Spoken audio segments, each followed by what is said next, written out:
Good day everyone, I am Leslie Longbowen and this is UPTV Online Profile Student Edition. Today we will have a chance to talk to a successful mooter from the UP College of Law. To get to know more about her, let's watch this. Debating. Mooting. These are the two passions of the best oralist in East Asia Regionals of Stetson International Environmental Moot Court, Bernadette Angangco. She took up political science in Ateneo de Manila University. It was here where she first engaged in debating and became part of Ateneo Debate Society. In fact, she became one of Ateneo Debate Society's top adjudicators during her time. After graduating with honors, she entered UP College of Law. Here, she found her interest in mooting.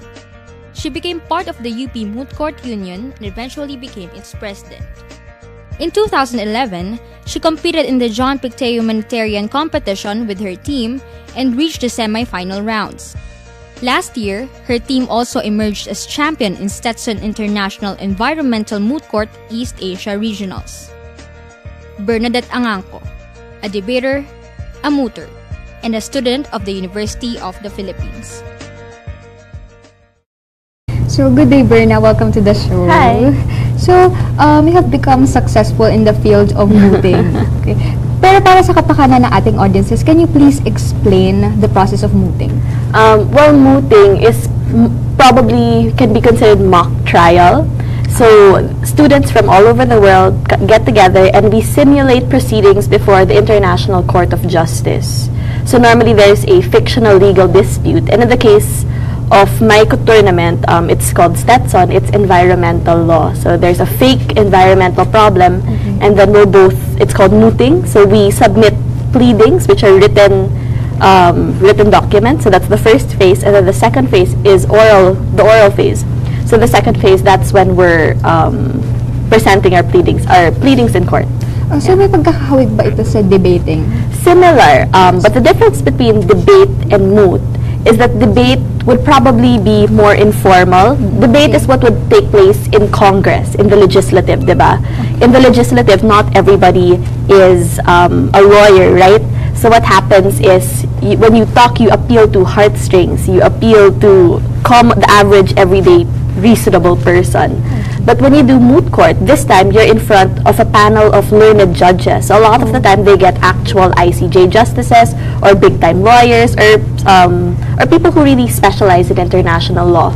So so moot court is a lot more formal, like you say, Your Excellency all the time, and even your tone. You're not wild when you do debate. Yeah. So debating and mooting, so may pagkakaiba sila sa environment. Yes. So, but I believe you started out as a debater in college. Yes. I tried debating for a year, and then I moved to judging debates, which I like better because it's not as confrontational.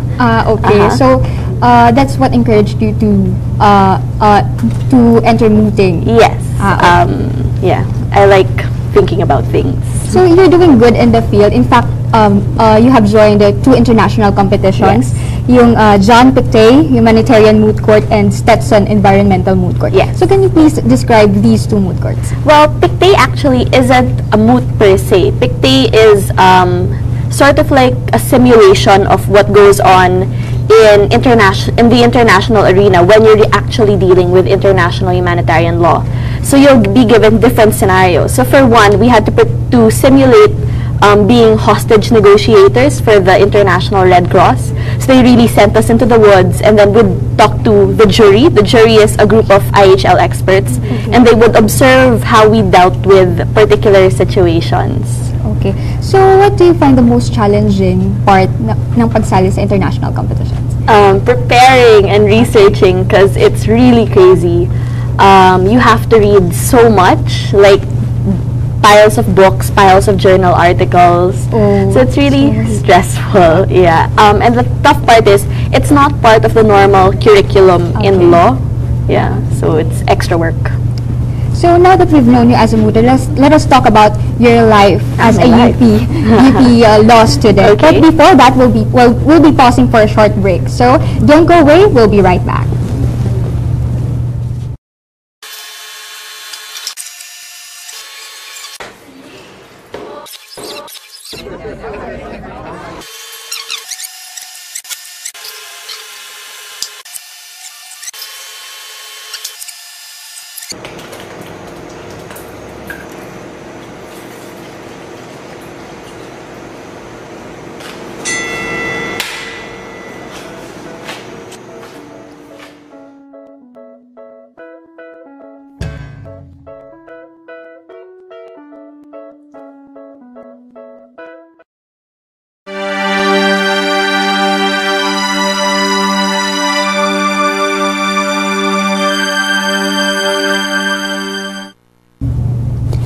welcome back to UPTV Online Profile Student Edition. We are still with a UP Law student and mooter, Bernadette Angangco. So Berna, you're a graduating student of law, and surely in your 4 years of stay in the law school, marami kang natutunan. So I hope how so. did studying law in UP change your perspectives in life? Wow, studying law. I guess, well, off the top of my head, it's kind of mean. You do become a bit more short-tempered. At least for me, I think it affected my patience. Okay. Because the study of law is you have to be extremely precise. Like the Dean Carlotta, one of our teachers always said, whenever you speak, you have to have cutting-edge accuracy.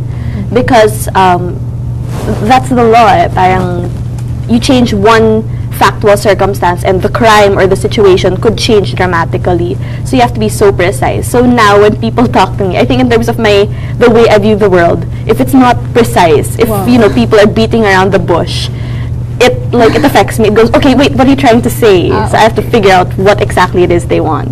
Gusto mo direct to the point. Yeah, I place a higher premium on it now. Okay. So part of your training in UP Law is working for OLA, or the Office of the Legal Aid, where you help the marginalized people Yes. with their legal issues. So what's the best thing that you've learned from that experience? Oh, wow. The biggest takeaway I had was that it's kind of cliched, but people have so many problems. But my biggest takeaway is a lot of the time people just want to be heard. Like when people come to OLA, a lot of the time they tell their whole life story. Like they'll bring report cards from when they were in grade school, and that's not relevant to the case at all. And I think law and litigation revolves around that, like intensely hurt feelings or feeling of injustice, which is why something I like that OLA does is we really encourage alternative dispute resolution, which is solving the problem even before it comes to court. So for me, my biggest takeaway is when you see a problem, the answer is not always a harsh legal sanction. Sometimes it's really try to see if you can talk it out. And for me, that translates also to my problems in life, diba? Parang if people are fighting, before you say, before you judge na this person is objectively wrong, what you can do first is go, okay, why is this person acting this way? So you have to analyze why people act the way they do. Okay. So para sa mata ng isang nag-aaral ng law, how do you think can the law be fair to everybody, that it would not favor anyone, rich or poor? Wow, that's a loaded question. And I don't know if there's a simple answer to that. Kasi by virtue of differences in everyone, parang equality, absolute equality is a myth, diba? Parang by virtue of the fact that people aren't all the same, diba? Some are richer, some are poorer, and you can never make them exactly the same. So the law always has to, I guess, adapt to these different situations. So I don't know. I don't think there's an easy answer to that question. Okay. Yeah. So thank you so much for being here with us today, and No problem. It's nice to have you in our program. As humans, we want our voices to be heard, but sometimes we just need someone to listen. Berna showed us that behind our articulate selves lies our true ability to be good listeners.